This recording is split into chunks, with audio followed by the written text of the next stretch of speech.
I remember the day I walked into the store to buy this, and now I realize that that has been over 10 years ago.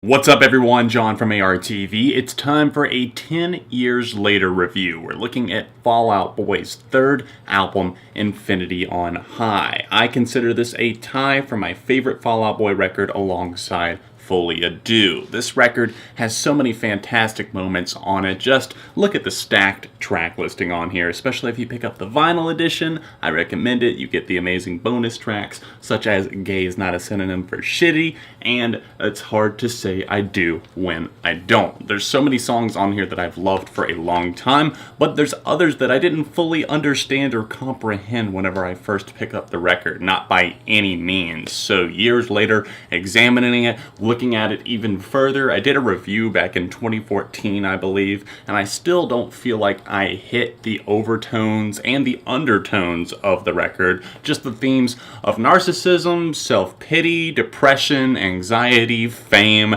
There's so many different things that Pete Wentz, the bassist and primary lyricist of the band, tackled on Infamy on High. This is such an important release for a band who was labeled just as the emo or the scene kids, and they kind of dive into that right off the bat on the opening track, Thriller. They discuss how they are at this place in their career where they can make more moves, do what they want to, and instead of just building upon what they laid down with their album that came out before that in 2005, From Under the Cork Tree, they decided to go in different directions, and that's very evident on moments like Thriller, which plays to more of like an almost metal-tinged guitar riff, mixing that with some lighter melodies, some awesome intro moments from Jay-Z and the outro as well. Patrick Stump really just unleashing vocally and proving what he can do, why he's so valuable in the scene and to this band moving forward. Now there's moments like Thriller, Hum Hallelujah once again just shows the band taking outside influences like Leonard Cohen's track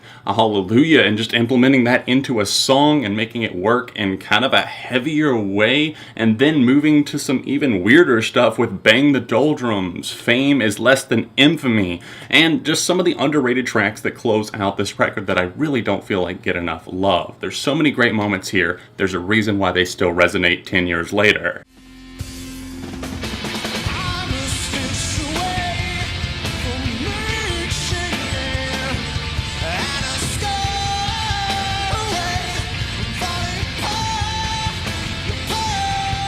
Before we take a deeper look at some of the tracks that I feel are very underappreciated, some that a lot of fans might not know about just because they got into Fall Out Boy at a later date, which is by no means your fault. You get into them whenever you get into them. It's just important, I feel like, to look back at a band's discography, and if you're not that familiar with Infamy on High, I hope to do it a little bit of justice here today with my overarching thoughts and just discussion on it. But hey, before we get to those deep cuts, why not take a look at the singles? Why were they so important for this band? Why did they blow up? And why was this album so successful because of them?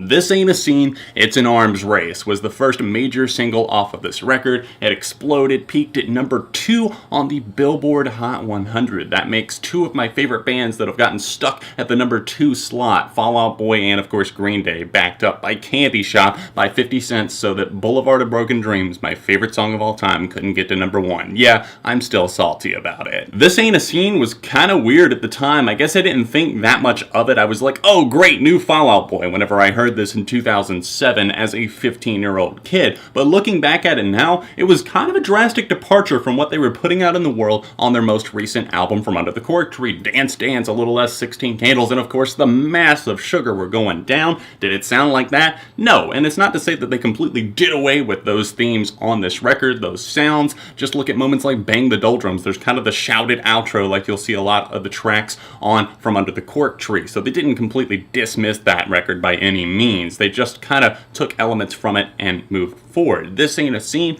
was kind of polarizing in a sense because it featured these kind of stuttered guitar riffs, a kind of wonky drum pattern that was a little bit different from them, especially during the verses of the track leading up to the chorus. And whenever the chorus would roll around, it was very, very catchy, but in a very different way. They seemingly took elements of hip-hop. Babyface did a lot of the production on this record alongside other names like Butch Walker, who was a big name on Save Rock and Roll, and of course American Beauty, American Psycho as well in some regard. So you can definitely see how elements on Infinity on High, they have that in their post-hiatus career and they had it in their pre-hiatus career. It was kind of a culmination of all sorts of things, and that's why This Ain't a Scene really worked, I feel like. It's not one that I come back to as much just because it is a bit played out alongside Thanks for the Memories, but I can't say that I'll turn them off or just get mad if somebody's playing them. They're still really very enjoyable tracks. They're catchy as hell. They're fun. You can sing along to them, but at surface level,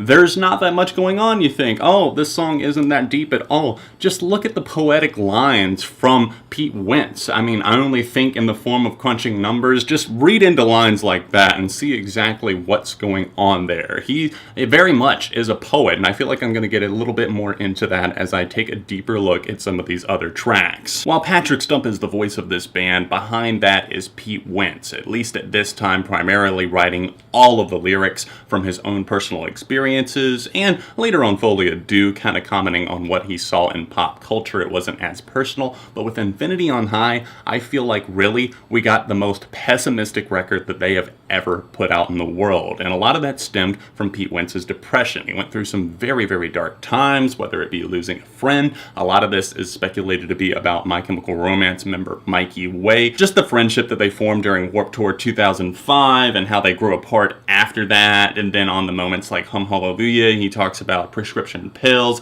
Ativan most prominently, and there's some really clever lines that he uses there, and talking about the pill itself being blue and comparing that to how they sing the blues, and it's just kind of referring to his Best Buy parking lot incident that I don't know if everyone knows about, but apparently he overdosed or else came close to overdosing on Ativan in a Best Buy parking lot years ago. There was an obvious suicide attempt after Take This to Your Grave took off. Wentz went through some very, very troubling times pre-hiatus. He really seems to be in a much better place now, and I'm very happy for that, but listening through parts of this record can just be heartbreaking. And I think the biggest moment of all, the one that just really swings for the fences and throws it all out there, is the short piano-only track Golden. This is the only song that I'm aware of, at least that they've released to the public, that is just on the piano. And obviously Stump is singing here, but it's very, very troubling because he's saying things like, you know, I should have known that the lights were too bright. I never would have made it in this career, or I could never make it. I didn't have what it takes. People warn their kids to stay away from me. I'm a bad role model. I'm a bad influence, and people want nothing to do with me. And it shows that he thought very, very lowly of himself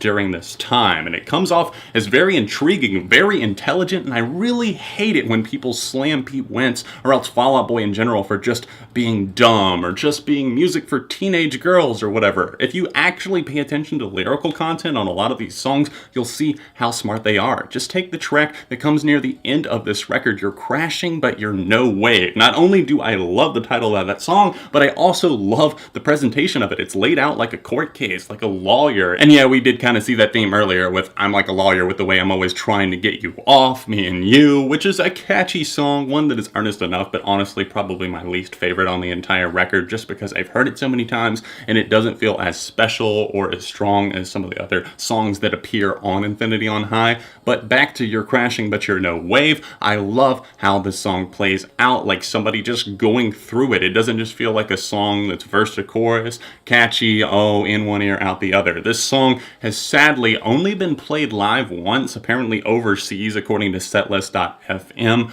but I can never find a video of it. Bang the Doldrums never got played live. Some of these others, like I've Got All This Ringing in My Ears and Not down on my fingers. Another huge favorite for me that really just showed their variety in instrumentation alongside Bang the Doldrums. Very different in terms of what Fall Out Boy was putting out in the world. They don't give these songs enough love, I feel like, and the fans aren't giving them enough love. So maybe, just maybe, for the 10th anniversary, we can get a tour where they play the entire record, because you know that I will be there as close as I possibly can to front and center. The Afterlife of the Party is another huge favorite that's really stood the test of time for me. I love how it starts off a little bit more simplistic, kind of almost a symphonic twist to it. The guitars are kind of light and twisted as they work their way in, kind of carving into the chorus and some of the verses as well, as Stump just sings, "I'm a stitch away from making it, from doing what I wanted to do, but not quite being there." And this song seems to really focus on just the solemn effect that drugs had on Wentz. Maybe being at a party, the afterlife of the party, instead of being the center of attention, he just wanted to take his drugs, whether it be coke or Ativan, whatever it was, and drift away into his own world. He didn't care who was watching him. He didn't care if he was watching other people, if it just seemed like he was staring empty into the room, zoned out. He was there and he wanted to turn off reality. I have to touch on a few others before I go today. Most notably, Fame is Less Than Infamy as a huge standout, a big favorite for me, and one that a lot of fans seem to be drawn to just because of the lyrical content and how it's kind of summing up how they feel about fame and just the fallout of certain things being kept in tabloids. Fame is Less Than Infamy. It features a very prominent kind of rocking, upbeat guitar line. I love the drums on this track as well, something that really stood out to me. I think that's why it's kind of solidified its place in my favorites list on Infinity on High. Another big one for me is I've got all this ringing in my ears and none on my fingers. And the title of that obviously kind of referring to how they're out on tour. They could suffer from tinnitus, you know, just playing really loud shows, the ringing in your ears